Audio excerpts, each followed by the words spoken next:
ಅತ್ಯಂತ ಹಿರಿಯರು, ಕರ್ನಾಟಕದ ಸರ್ವೋಚ್ಚ ನಾಯಕರು, ಮಾಜಿ ಪ್ರಧಾನಮಂತ್ರಿ ಸನ್ಮಾನ್ಯ ಶ್ರೀ ಎಚ್ ಡಿ ದೇವೇಗೌಡರ ಧರ್ಮಪತ್ನಿ ಚೆನ್ನಮ್ಮಾಜಿಯವರು ಆಸ್ಪತ್ರೆ ಕಳೆದ 3 ದಿವಸದಿಂದ ಇದ್ದರು. ಈಗ ಕೆಲವೇ ಕ್ಷಣಗಳ ಹಿಂದೆ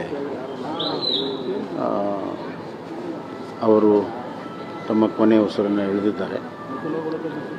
ಸನ್ಮಾನ್ಯ ಎಚ್ ಡಿ ದೇವೇಗೌಡ ಸಾಹೇಬರು ಅಲ್ಲೇ ಇದ್ದಾರೆ. ಈಗ ಕೇಂದ್ರ ಸಚಿವರಾದಂಥ ಎಚ್ ಡಿ ಕುಮಾರಸ್ವಾಮಿ ಅವರಿಗೆ ಬಂದಿದ್ದಾರೆ. ಎಲ್ಲ ಕುಟುಂಬದ ಸದಸ್ಯರಿದ್ದಾರೆ. ಅವರು ಕಳೆದ 1 ವರ್ಷದಿಂದ ಸಾಕಷ್ಟು ಆರೋಗ್ಯ ತೊಂದರೆಯಿಂದ ಬಳಲ್ತಾ ಇದ್ದರು. ವಿಶೇಷವಾಗಿ ಉಸಿರಾಟದ ತೊಂದರೆಯಿಂದ ಅವರು ಅಡ್ಮಿಟ್ ಆಗಿದ್ದರು. ಇವತ್ತು ಉಸಿರಾಟದ ತೊಂದರೆಯಿಂದಲೇ ಅವರು ತಮ್ಮ ಕೊನೆಯ ಉಸಿರನ್ನು ಎಳೆದಿದ್ದಾರೆ. ಎಲ್ಲ ಡಾಕ್ಟರ್ಗಳೆಲ್ಲ ಇದ್ದಾರೆ. ಮುಂದಿನ ಎಲ್ಲ ವಿಧಿವಿಧಾನಗಳ ಬಗ್ಗೆ ಚರ್ಚೆ ನಡೀತಾ ಇದೆ.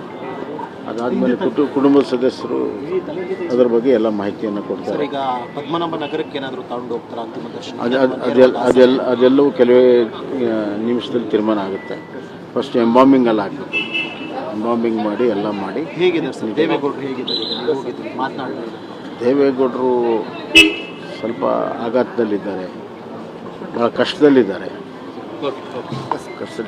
ಅತ್ಯಂತ ಹಿರಿಯರು, ಕರ್ನಾಟಕದ ಸರ್ವೋಚ್ಚ ನಾಯಕರು, ಮಾಜಿ ಪ್ರಧಾನಮಂತ್ರಿ ಸನ್ಮಾನ್ಯ ಶ್ರೀ ಎಚ್ ಡಿ ದೇವೇಗೌಡರ ಧರ್ಮಪತ್ನಿ ಚೆನ್ನಮ್ಮಾಜಿಯವರು ಆಸ್ಪತ್ರೆ ಕಳೆದ 3 ದಿವಸದಿಂದ ಇದ್ದರು.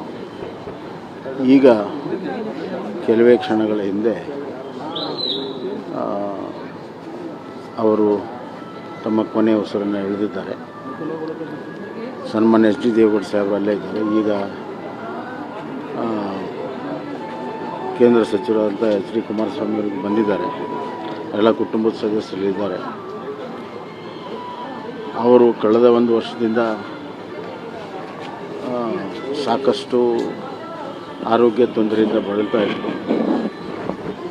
ವಿಶೇಷವಾಗಿ ಉಸಿರಾಟದ ತೊಂದರೆಯಿಂದ ಅವರು ಅಡ್ಮಿಟ್ ಆಗಿದ್ದರು. ಇವತ್ತು ಉಸಿರಾಟದ ತೊಂದರೆಯಿಂದಲೇ ಅವರು ತಮ್ಮ ಕೊನೆಯ ಉಸಿರನ್ನು ಎಳೆದಿದ್ದಾರೆ. ಎಲ್ಲ ಡಾಕ್ಟರ್ಗಳೆಲ್ಲ ಇದ್ದಾರೆ. ಮುಂದಿನ ಎಲ್ಲ ವಿಧಿವಿಧಾನಗಳ ಬಗ್ಗೆ ಚರ್ಚೆ ನಡೀತಾ ಇದೆ. ಅದಾದಮೇಲೆ ಕುಟುಂಬದ ಸದಸ್ಯರು ಅದರ ಬಗ್ಗೆ ಎಲ್ಲ ಮಾಹಿತಿಯನ್ನು ಕೊಡ್ತಾರೆ. ಈಗ ಪದ್ಮನಾಭ ನಗರಕ್ಕೆ ಏನಾದರೂ ತಗೊಂಡು ಹೋಗ್ತಾರೆ ಅಂತಿಮ ದರ್ಶನ? ಅದೆಲ್ಲವೂ ಕೆಲವೇ ನಿಮಿಷದಲ್ಲಿ ತೀರ್ಮಾನ ಆಗುತ್ತೆ. ಫಸ್ಟ್ ಎಂಬಾಂಬಿಂಗಲ್ಲಿ ಆಗಬೇಕು. ಎಂಬಾಂಬಿಂಗ್ ಮಾಡಿ ಎಲ್ಲ ಮಾಡಿ. ಹೇಗಿದೆ ಸರ್ ದೇವೇಗೌಡರು, ಹೇಗಿದ್ದಾರೆ? ಮಾತನಾಡಿದ್ರು. ದೇವೇಗೌಡರು ಸ್ವಲ್ಪ ಆಘಾತದಲ್ಲಿದ್ದಾರೆ, ಭಾಳ ಕಷ್ಟದಲ್ಲಿದ್ದಾರೆ.